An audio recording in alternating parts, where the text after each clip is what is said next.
Hello, everyone, and welcome to Get More Clients. I'm your host, Lynn Whitbeck. Business owners and entrepreneurs hire me to ignite winning sales because most are chasing down clients, stuck in a chaotic sales cycle, and lacking client retention, conversions, and profits. The mission of this show is to educate, inspire, and motivate women around the world to build a robust sales strategy to get more clients. You will learn to transform thinking to the client's perspective, end sales chaos with a robust strategic plan, and to harvest the hidden profits. Today, we will begin, at the beginning, client thinking. Client thinking is the foundation of your sales strategy, processes, and methodologies.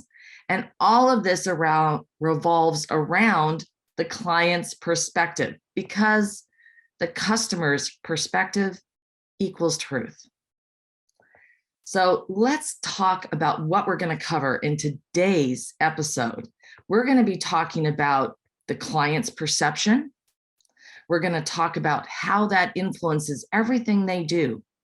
We're going to talk about how you can tap into the client's perception or the client thinking, how that's going to set you apart and give you a competitive edge to get more clients. You know, when we think about how this works and we go back, people had this whole process that they would have you go through as you have your own business and you're building out what your solution is and how you're going to attract clients and get those sales. And it also impacts if you're just out there working as a career woman and you are wanting to get a promotion or you're wanting to sell your idea to the boss or to your team of peers, right? Sales is that fundamental element of you connecting with the other person or people that you're working with so that you can move forward with your product or service or with the solution that you have. And that is creating an impact. Sales is this really beautiful thing because it allows you to create impact either for your business, for your client's business, for your personal life, and that impact, it has a ripple effect because that in turn trickles down to the team members, to the peers, to the business, to the employees, to the community. And that's what's so beautiful about sales. And when you start, you are starting with the client perception and client thinking, whether it is with the client, whether it's a prospect or with another individual, another human being. So ladies, let's rethink and flip the switch on sales because it's really about guiding your client, your prospect to a decision. And that's what's going to be so revolutionary in your thinking to get more clients. So as I had talked about the old school of thinking, right? Sales is not some kind of sleazy manipulation. That is not the way to go about it. When you approach from the client's perspective, what you're really doing is bringing in the approach of worthy intent. Now, this is a phrase that I will use often, and you're going to hear on every single episode, because worthy intent is about your genuine desire to help and serve others. This is how you move the needle forward. This is how you create impact with your clients, with their business, with your community. So we're going to be following up on this worthy intent, and we're going to talk about it often. And let me give you a little bit more insight into worthy intent. It's a curiosity about the other person, about their business, about what they want, need, or lack. How is that going to help them? What problem will it solve? What area of concern will it address? You know, what's the pain point? Because then how is it going to benefit them? You know, what are those benefits going to do? Why does it matter to them? And so they can do what? regardless of your product or service, ultimately, to get more clients, you must tap into the so they can what? And I had this running joke, here it is, I had to look for it, that an iPhone, nobody buys an iPhone to make a phone call. If that was the case, we'd all still be using those crazy flip phones or something else, right? No, it's for all the other things. And that's the thing, the beauty of it is that the iPhone, anyone in the world almost can purchase an iPhone, right? And yet people, their individual motivations and the reasons that it matters to them are unique and different. So when you start focusing on your client why and how you're going to communicate with them, that's what you're going to be looking for, the thinking like the client and gaining their perspective. And this will allow you to guide your client to a decision. It's going to impact everything within your sales strategy because client thinking also evolves and changes along the client journey. And ultimately, this is all about delivering that incredible client experience. So they have this wonderful journey of working with you, and that they in turn want to share that experience with others and provide you with referrals, introductions, testimonials, online reviews, all of the things that are going to help you get more clients, right? Because it's reciprocal. You've given them literally a gift of your product or service and how you've helped them, how you've served them, how you've moved them forward and created an impact. And they're going to want to return that reciprocal energy back to you. So that's what I've been talking about. Let's flip the switch and think about getting more clients in a completely new way. This is about being of service.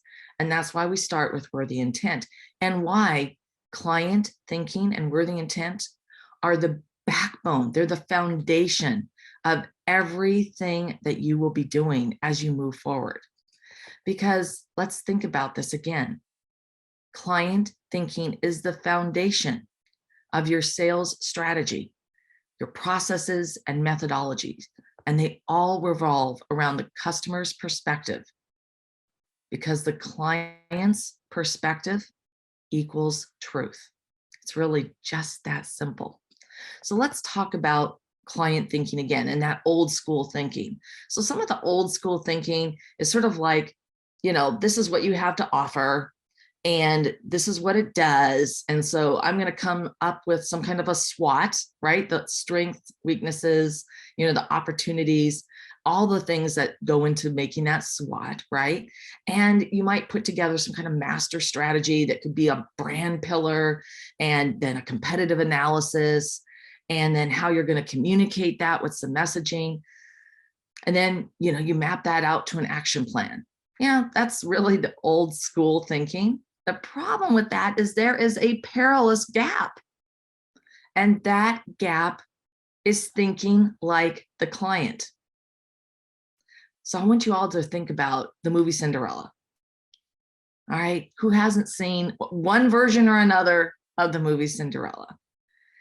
And Cinderella, at the end, if you're thinking of whichever version, and they've got the shoe and you're trying to put a foot into the shoe and they're trying all these different ways to cram the foot into the shoe.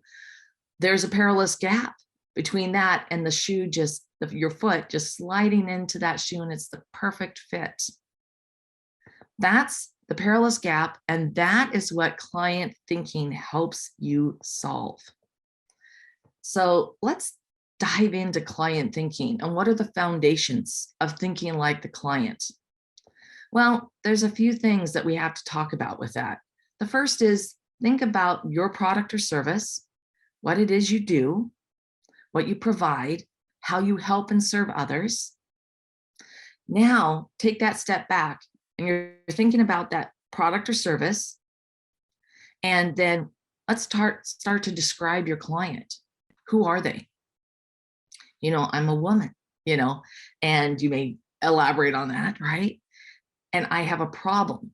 It is. Or I have a concern. It is. All right. So what is that problem or concern? Right. And so with businesses, it could be, I need to get more clients. But let's use a different example. So let's use an example in a completely different arena.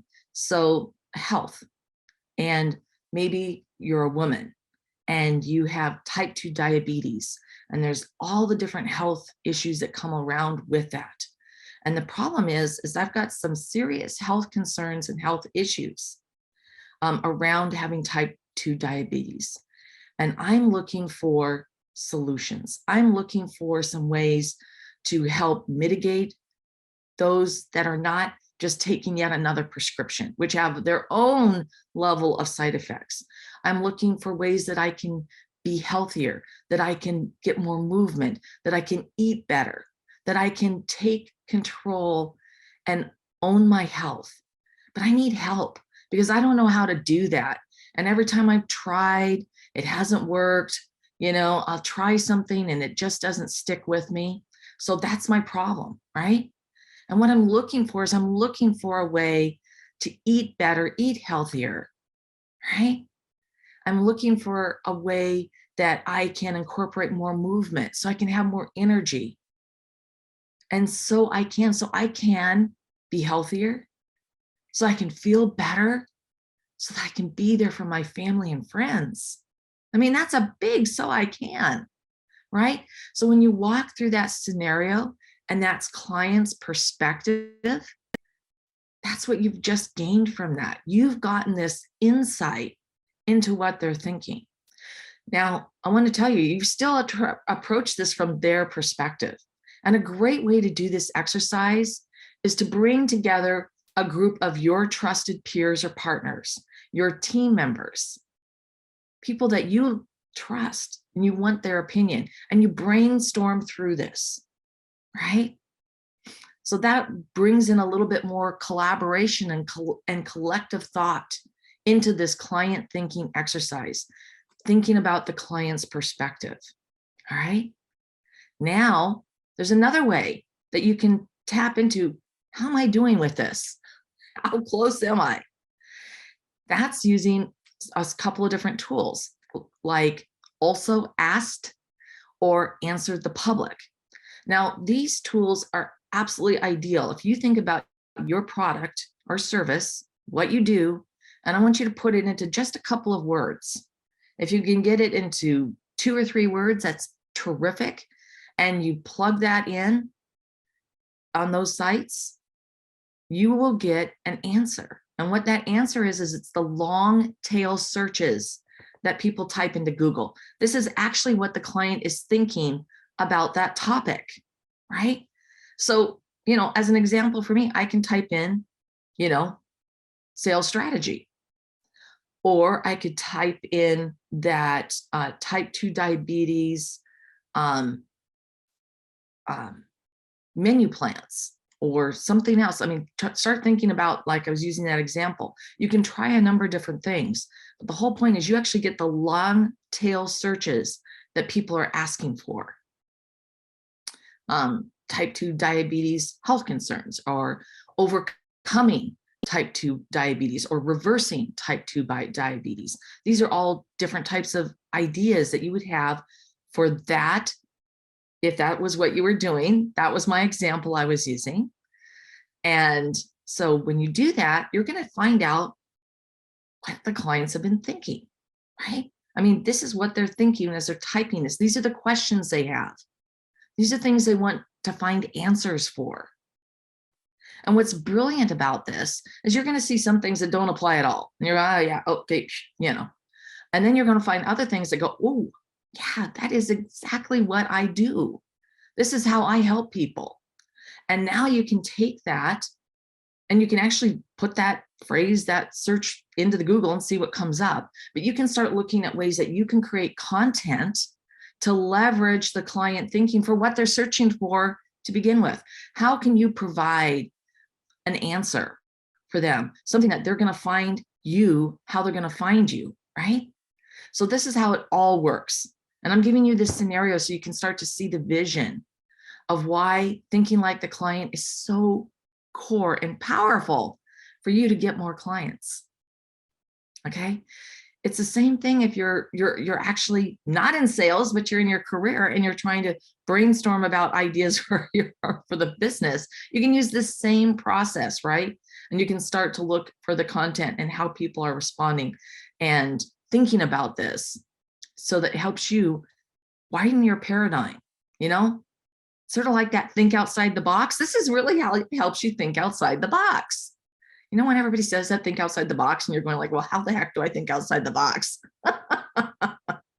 So that's one of the ways, is to use these two tools. And I'm going to be straight with you. The one tool, they really have you're going to have to pay to get access to the tool, but they're both very easy to use and quite affordable, and they're going to serve you well, which is why I mentioned them. But you can also do your same Google searching. Start typing things in of what you think the client might be searching for and see what pops up, right? And that's another way you can do it. All right, now I've gone through getting that group together. So you've got the collaboration and you've got that input that you're receiving. I've had just doing some using Google as my friend and finding answers that way. Well, there's a third way.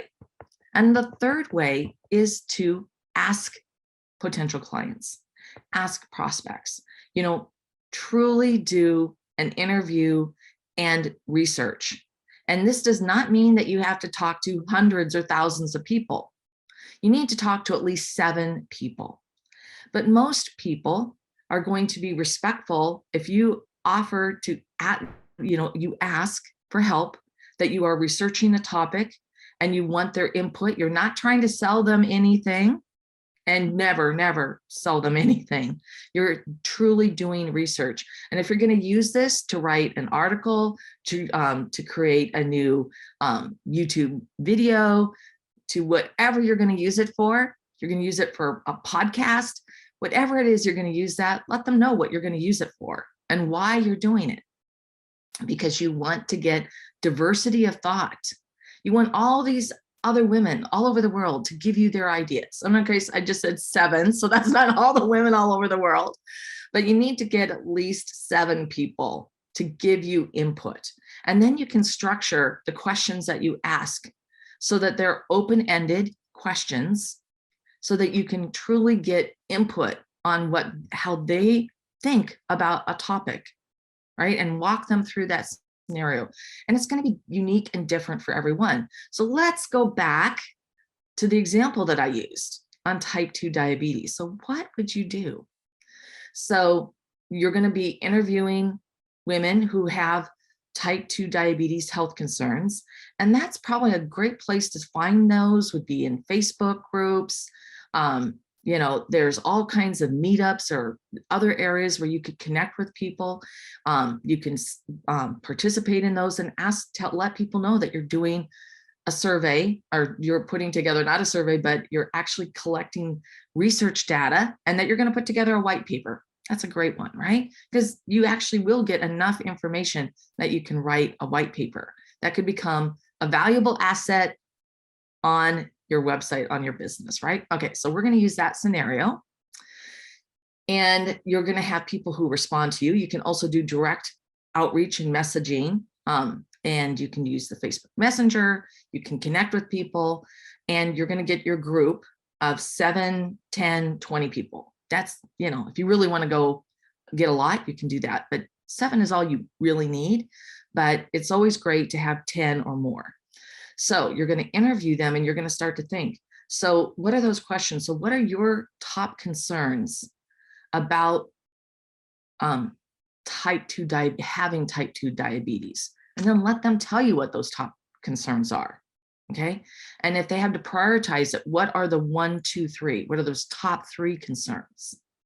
And then regarding the number 1 concern, and as you get this feedback, you're going to need to modify your script as you go. But let's say you've made an assumption that they're going to say that it's, all the medications they have to take. All right. And so we're not prescribing here, and I don't want to get into something that I don't know that much about, even though I use this as an example, but it's like, how are they feeling about that? What's some of the things that they feel, how that impacts them?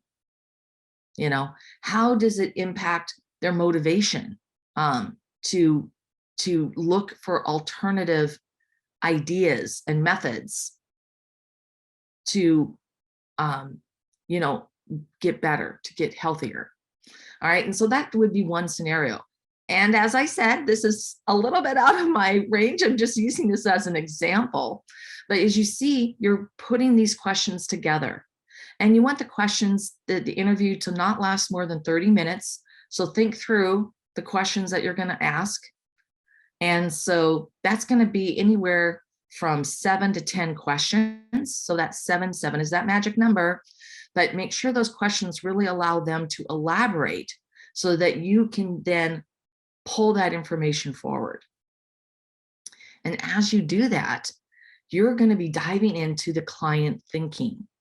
And when you do that with 7 different people and you're collecting the information, a great thing too is to record the video if you're doing it via Zoom or whatever platform you're using, because then you can go back and watch it and put it on mute and look at their facial expressions, look at their body language, all right? And see what seems to really light them up, what seems to go like, oh, how are they engaged? Because that's going to tell you give you this window of insight into what they're thinking, again, from an emotional level. All right.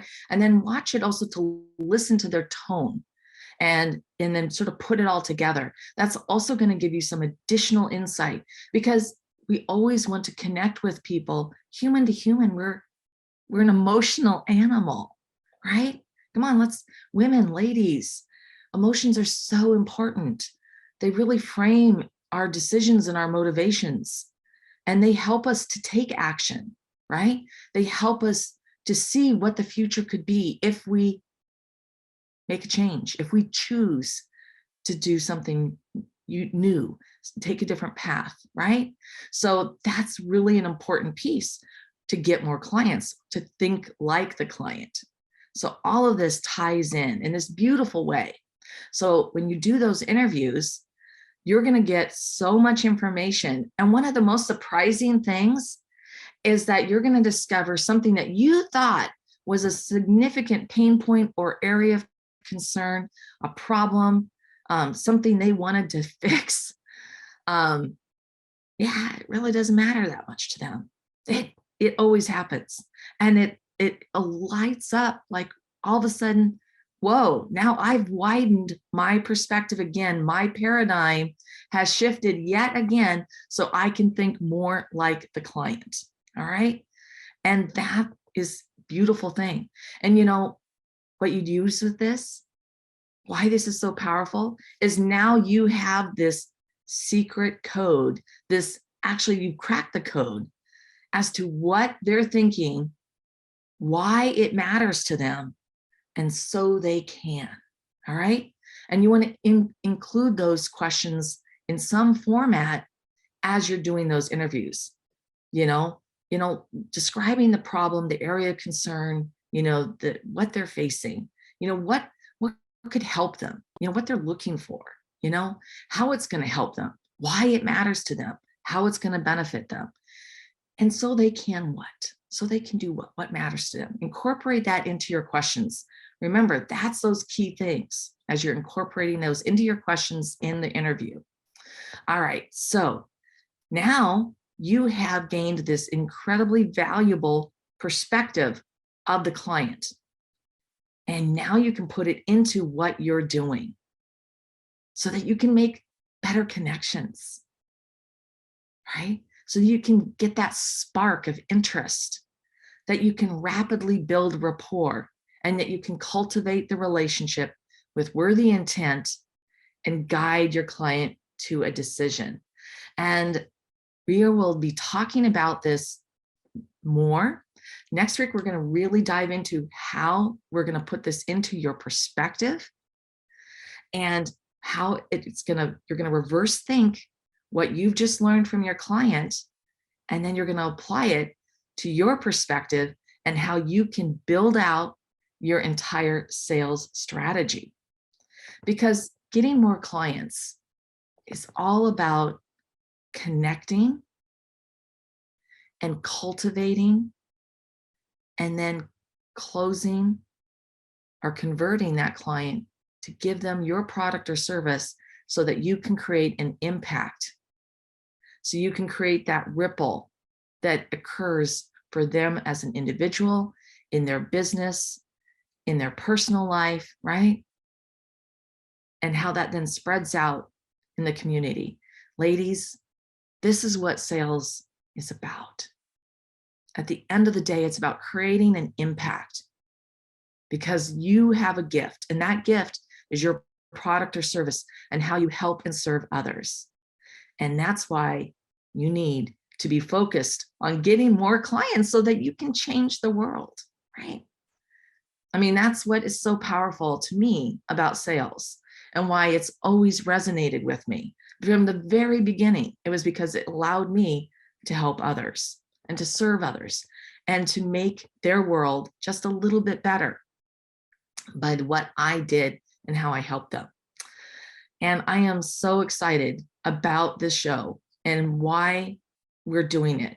And it's because I get to help you. I get to help you have an impact, to build better sales strategies, to think through your process, to think like the client, to provide that amazing client journey, and then how it's going to impact the relationships that you have, the conversations that you're having, the collaboration, how you're going to use that in your outreach, in your follow-up, and how you're going to use that when you're doing presentations, how you show up, whether it's on YouTube, whether it's on your own Win-Win Women Network show, whether it's when you're having face-to-face meetings, however you're doing you're showing up, right? And that's going to then be that presentation that you have. And that leads into the negotiation so that you can guide your client to a decision. Then you're going to be implementing, delivering your product or service, nurturing that client and the opportunities that come after so that you can then full circle receive the referrals, the testimonials, the recommendations, those online reviews, whatever you need for your business, because that is going to then scale and build and grow even further and faster. And it's all about getting more clients. So ladies, I'm so glad that you joined me today. And I want you to know, first off, I love hearing from you. And it's so easy to connect with me. I am the only Lynn Whitbeck on LinkedIn. Of course, you can find me on my website at petitetoqueen.com. And, we have so many resources available for you.